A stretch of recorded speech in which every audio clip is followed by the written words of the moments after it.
Prior to transporting the pull-behind chipper, there are several required checks and precautions that must be done. Consult the specific equipment model's manual for more complete and detailed instructions. 1. The engine and all moving parts must be completely stopped. 2. Make sure the wooden pusher paddle is secured in its mounting bracket. 3.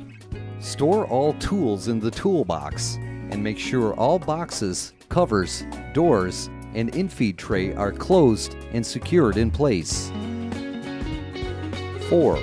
Remove all debris that may have collected on or in the machine. 5. Raise the tongue or hitch of the machine to accept the hitch height of the towing vehicle using the tongue jack secured in the jack lifting position. 6. Make sure that the chipper hitch coupler size, style, and capacity matches the hitch receiver on the towing vehicle. 7. Make sure that the towing vehicle has the correct hitch and towing capacity to safely pull the trailered chipper. 9. Raise and secure the tongue jack in the transport position. 10. Attach the safety chains to the towing vehicle securely in a cross pattern under the chipper hitch. Inspect the chains and the chain hooks for wear or damage and replace as needed. The chains must be long enough to allow for vehicle turning without binding, but short enough that the chains do not drag during transport or turning. 11. Connect the breakaway cable from the chipper to a secure position on the towing vehicle. Allow for length for vehicle turning. Make sure that the electrical plug-in on the chipper matches in style, size, and wiring circuit to the electrical plug-in receiver on the towing vehicle. Securely couple the plug-in connections together. 13. Check the chipper tail lights, marker lights, turn signals, and stop lights to confirm that they function correctly off the towing vehicle's controls. 14. Check that the brakes on the chipper activate properly off the towing vehicle's control. 15. Rotate the chipper discharge to point over the chipper tongue for correct towing balance of the chipper. Secure the discharge spout in that position by clamping, pinning, and installing the transport bolt in the discharge swivel. Make sure that the end of the discharge will not hit the towing vehicle while going up and down grades, or while the vehicle is turning during transport. 18. Take a walk around the machine to ensure that everything is secure and that there is nothing loose that could fall off during transport. 19. You must follow all local regulations and laws regarding the transportation of this type of machine. Do not drive too fast for the road conditions or exceed speed regulations for towing this machine. Make sure you are properly licensed to tow this type and size of machine. 20. Be wary and attentive of transporting the machine under bridges, wires, trees, designed for feeding by hand as it is manufactured as of the date of this video to explain some of the more popular devices and controls. The feed wheel control bar operates the direction of the rotation of the feed wheels to pull in, push out, or have the feeding wood in a neutral position or stopped. On mechanical hand-fed chippers, to make the feed wheels pull the material in, you pull the feed wheel control bar all the way away from the chipper, toward the operator. If you want to push the material out of the chipper, push the feed wheel control bar all the way toward the chipper, away from the operator. There is a feed wheel control position between the two that puts the feed wheels in a neutral operation. Your Bandit chipper may be equipped with our patented reversing auto feed system that will sense the load or operating speed of the chipper feed or drivetrain.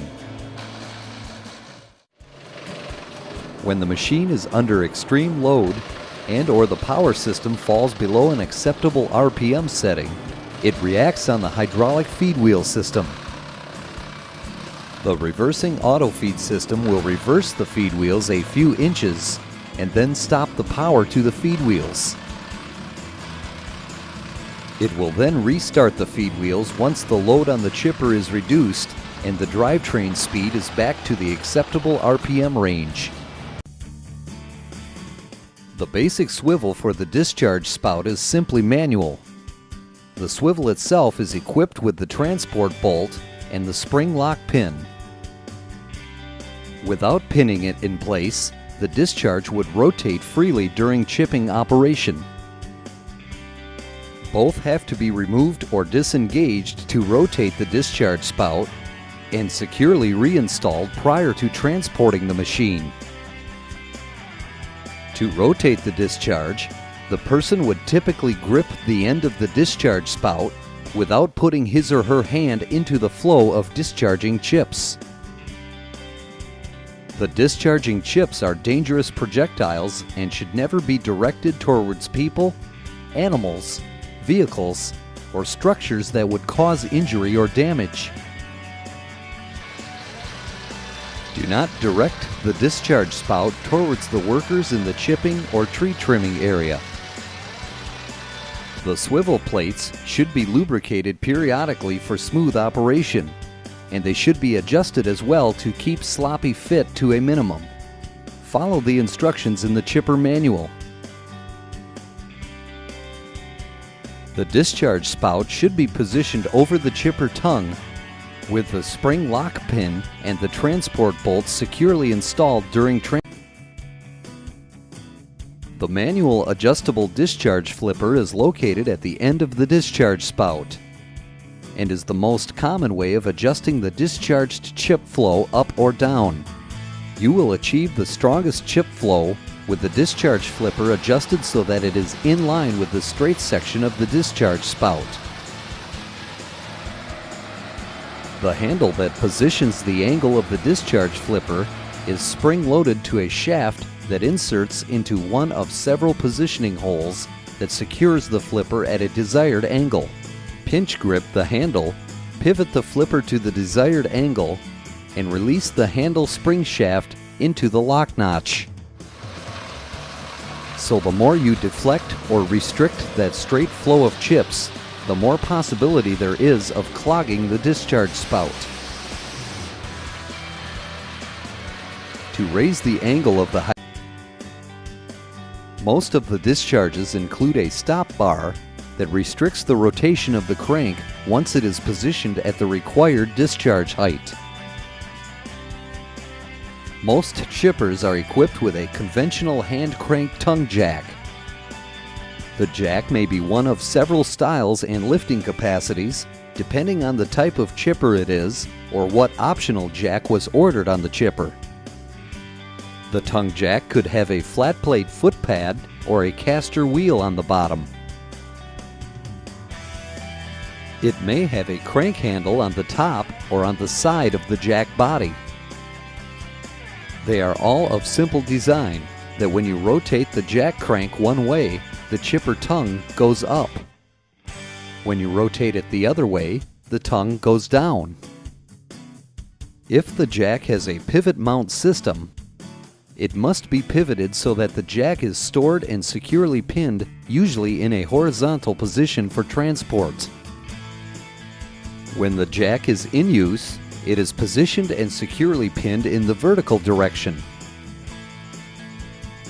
If the jack is a rigid welded vertical mount, make sure that the foot pad is cranked all the way up prior to transporting the machine. Some of the tongue jacks are also built with a telescopic tube system for a drop-down foot pad. These must be secured in position during use, whether it is extended or retracted,